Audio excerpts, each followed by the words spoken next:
this episode, iItaly goes to Washington, D.C. to meet award-winning chef restaurateur Luigi Diataiuti.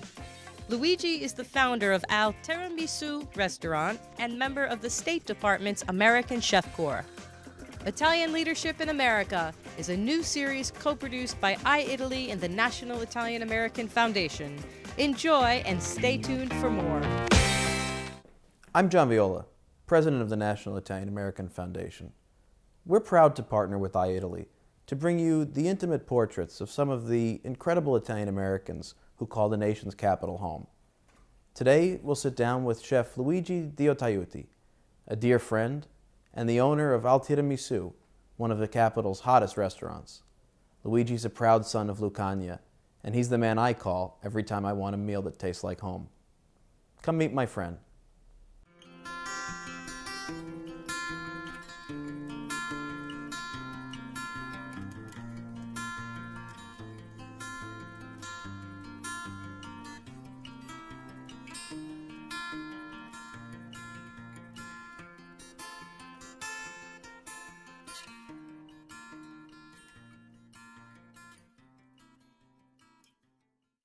Luigi Diataiuti.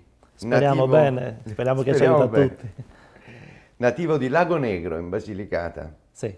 Before you left, there must be something that you remember, something special that you remember about your last day in Lago Negro before you left. Then you went back several times, of course. Yes. But when you left, what did you say the first time for America? I remember a lot of things. It's kind of touchy. And I remember in particular that Mom and Dad drove me in Sapri to take the train.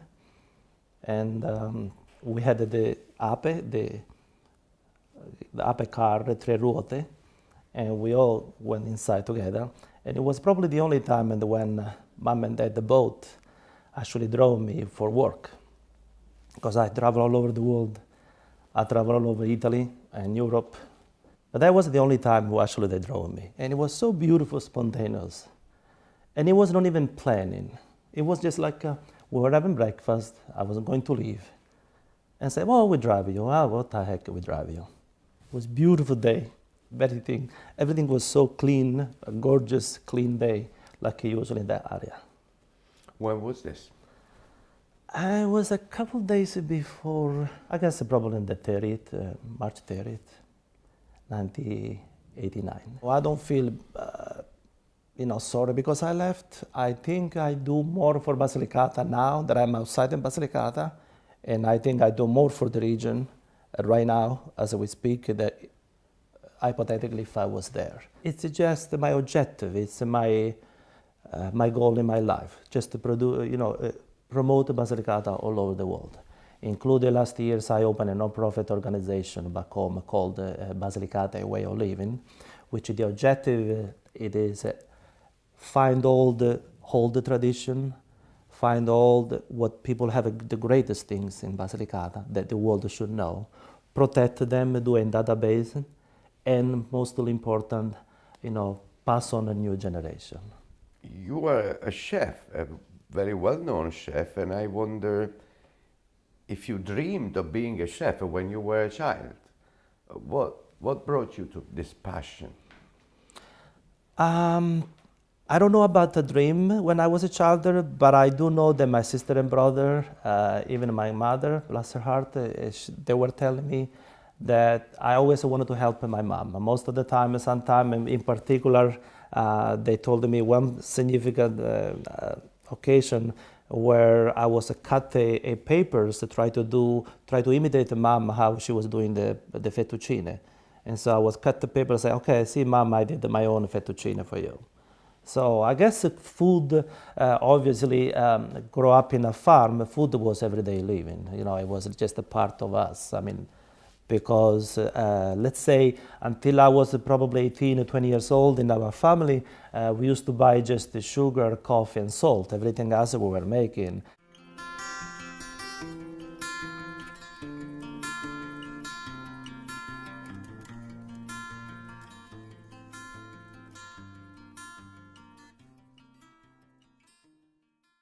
This is my mom and dad when they got married.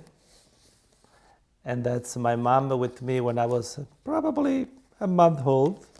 And this is our house where all 6 of us, we were born. This is actually the house of my grandmother, Nonna Serafina. And she actually used to be the doctor of every newborn. And this is me, probably I was 8 years old, try to divide the veal at night from the mom. Therefore, in the morning, they will have more milk. And so we will have as the milk to do the caciocavalli. This is Lago Negro at the train station. Even though it's been 35 years that we don't have the train anymore, but to me it's an icon. It is the meaning of a lot of things, why are that way in that area. And the back on the right is the Castello di Lago Negro, where according to legend, there is also bearing the La Gioconda. This is one of my ancestors' picture, mostly from my mother's side. The nickname was I Chichilicchi, and there is Zio Nicola, Zio Diamando, Zia Tresina, Nonna Serafina, and unfortunately many others which I don't know, I never saw. I know there is a aunt which probably is dead right now, which is in Venezuela. I can just show this one too. And on the left is Nonna Serafina, and then there is Nonno Giuseppe. Both are my mom's parents. And then right on top is Nonna Laurenza, my dad's mom. And then there is my mom with 2 kids, must be Maria, the first sister, and Lina, the second one. And the gentleman with the military uniform, I don't know who he is.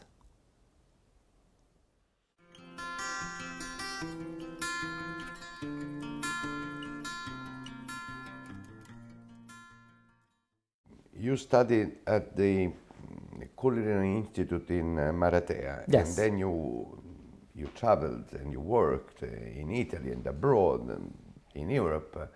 But then once you said, I think that you came to America by chance or by accident. How was it that you came to America, and why did you pick Washington there?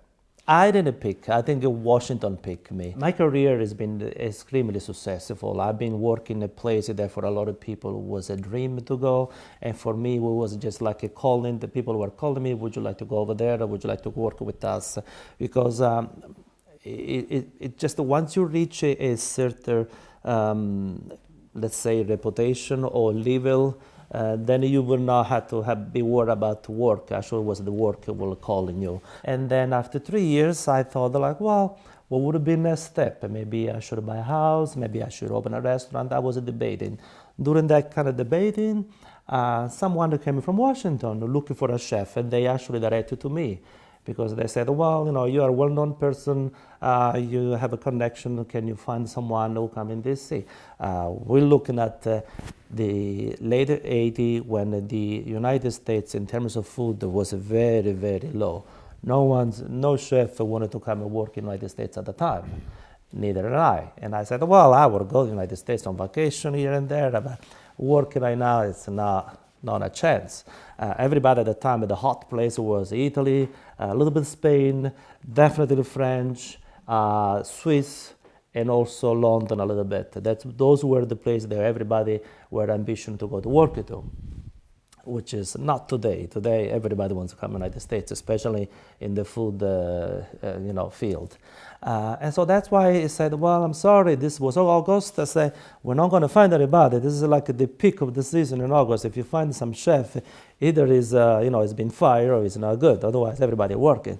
And that's what happened. We didn't find anybody. He came back again 2 weeks later and said, why not yourself? And so it basically, I make it short, like if he planted the seeds, it's like, why not? And so basically 6 months later, I was here. And because I thought, well, before I settle, I'm maybe going to do one last job outside of Italy, and then I settle either buy a house or open a restaurant or something, and I'm not going to travel anymore. Yeah, right, like the last cigarette, you know. He said, oh, this is the last one, he continued. So I came in DC, and it was really, really shocking because it's a long story, but I don't know a lot of the language. Unfortunately, the guy was almost tricking me. Nobody knew that I was arriving. And I was like, oh my God.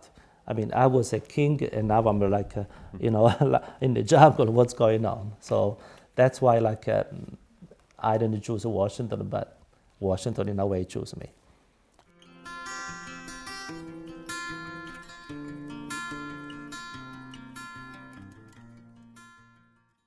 After how long did you decide to open your own restaurant? Well, I saw what the United States at the time of what Washington was offering in terms of restaurant scenery, and I realized that there was so much to do. And I was going to school to learn English. I guess I still had to learn. When I realized what was going on in the scenery, then I realized, well, I can't go back right now. This, first of all, it's not in my book. Like, you know, I don't want to quit because it was really bad. Like, finding myself with a different culture, different language, different people, etc. And I said, well, if others are surviving, I'm going to survive. So I'm going to make it. And during this period, I realized, like, you know, maybe if I can, because there is so much need for some good food, let's try to see first, like, to settle myself over here and see if I can do something better.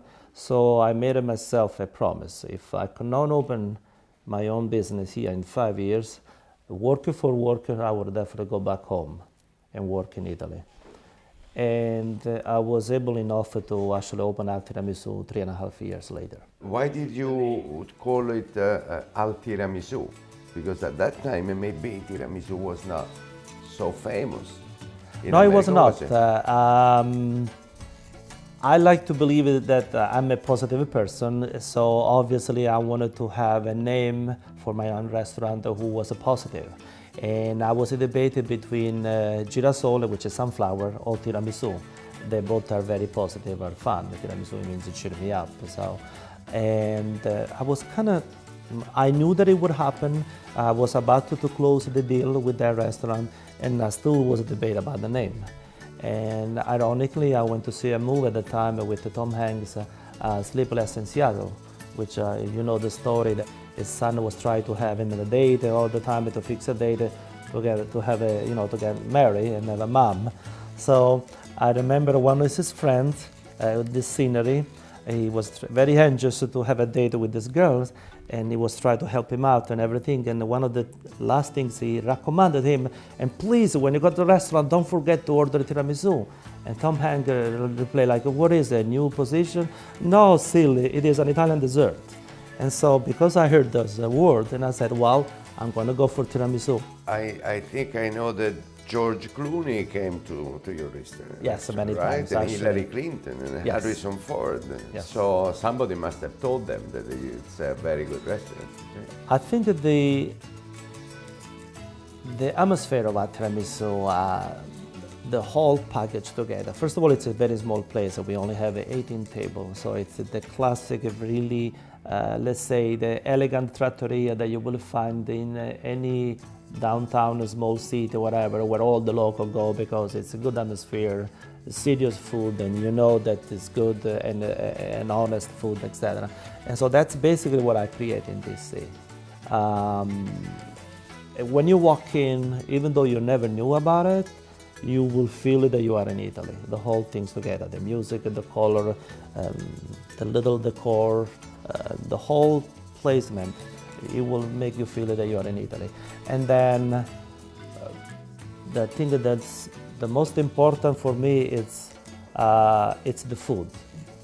We personally and my staff, I like to explain like the food is the main actor.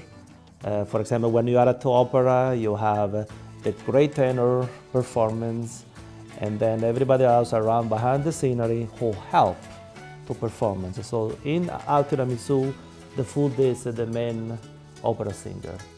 Everybody else are just working behind the scenery to make sure that the food comes in perfect, fresh, tasty, and kind of like hug you, embrace you.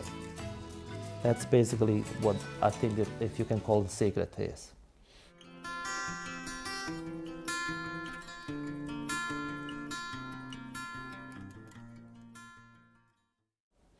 How is it that you ended up in the American Chef Corps of the White House? What is this? The group, basically, this is a special corps created by Hillary Clinton when she was a Secretary of the State. And she basically used the same system that the Roman and Greek used to do at the time. In other words, use food for diplomacy. At the table, you never get hold, and at the table, you never fight. So basically, use food to do diplomacy. And it's a special corps. I believe we are probably 85 chefs all over the United States right now, which are part of. I feel honored and proud because, probably I'm not sure, but I think I'm the only Italian native which I'm part of. And I think that it's probably part of the due for what I've done to the community, for DC restaurant scenery, the dining, and that probably they choose me to be part of. And then when you arrived in Washington, you said you realized that there was so much to do. And I just wonder if after all these years, you think you participated, you contributed to the education of Americans to Italian. Oh, absolutely. I remember those days when people will ask, what is radicchio, what is rucola, what is fennel. I would have spent the first 5 years, I would have spent more time in the dining room, show product to people, Dover sole, sardine. I remember when branzino, rata would come from Italy only on Tuesday, and then they start to come also on Thursday, and then 5 days a week. Now we have arrived 7 days a week. So it's changed. I like to say that in the last 10 years in DC, we've been hit by a tsunami of food. There has been a revolution, first of all, for the farmer market to begin with, which at the time I think there was only Eastern Market, and I remember when the DuPont Circle Farmer Market opened, which only used to be open for 6 months a year during the summer. Now it's open every Sunday all year long. Now every neighborhood in this city have their own farmer market in a different day of the week, and that's fantastic because people actually see the food, all different variety, local area, organic, with all the different things. It's not like a perfect food, just like the ones you find in the supermarket, but there is also the ones square, the ones little, the ones big, etc. So, and that's what is Mother Nature provides us. It's not always like a perfect 100% like you'll find in the market.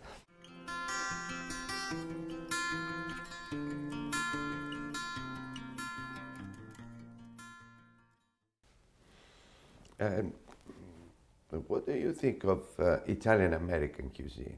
What would be the difference between Italian cuisine and Italian-American cuisine? Well, more than Italian-American, I believe there is some kind of demanding for Italian-American. It's based on the culture. Europe and many other countries, eating is not just something that you need to survive, but it's a ritual. It has more meaning. It's a family meaning, it's a sacred meaning, it's just the whole things together. You eat when everybody are at the table, when the whole family is in, etc., etc.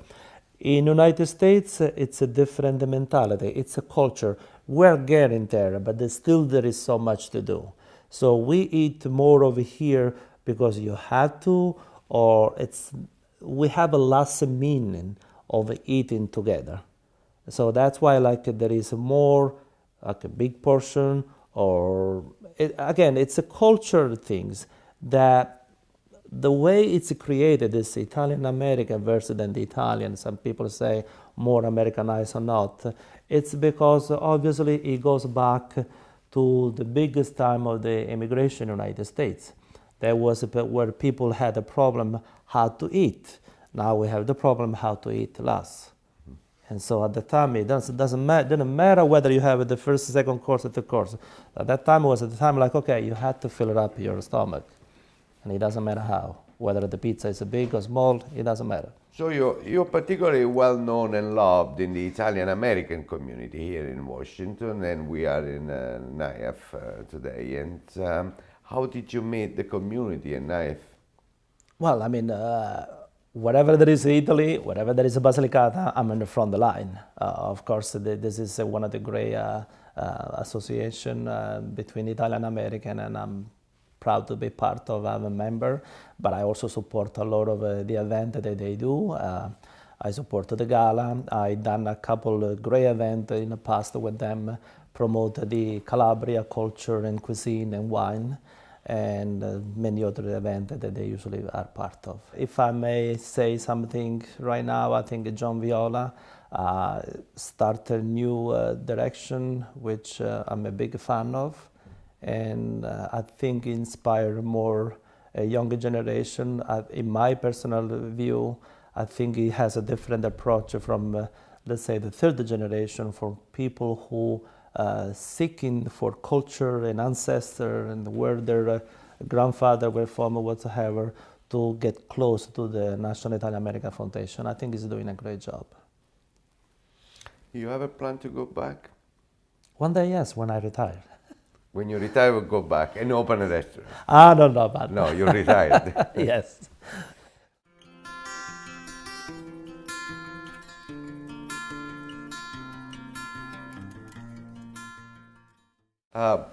We always end our conversations with two questions for our guests. The first one is, it would be a little strange in your case because you are a chef, but the first one is, what's your favorite Italian dish?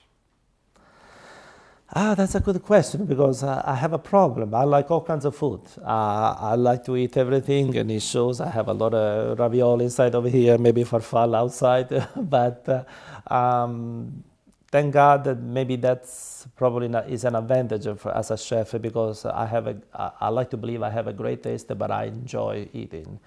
And to answer your question, well, how can I not like a pasta, of course? But in particular, I like a pasta fagioli homemade, because the beans are probably one of the oldest memory in food that I have in my life. I remember when I was going to school, particularly the middle school, going from the farm to Lago Negro was like 80 kilometers going and 8 kilometers back. So when I would arrive in the afternoon starving, because of course you were kids and you were walking 80 kilometers, first things I would see, it was like a pignaturo, you know, the terracotta next to the fireplace, full of beans, which would take like 6-7 hours slowly to cook all day. And so of course I would take a little bread and like dip it inside, and it was the first food available. And so to me that's probably the oldest memory in terms of food.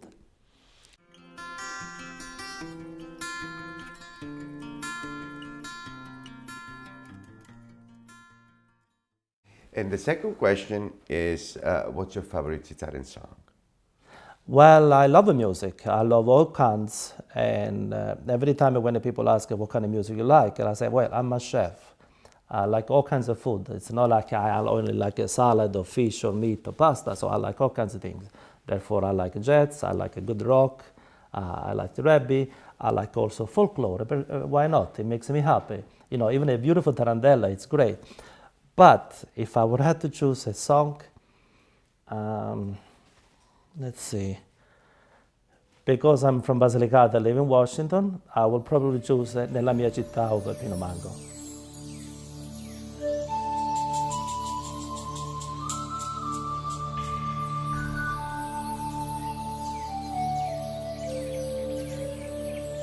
Nella mia città c'è una casa bianca con un glicine in fiore che sale sale, sale su.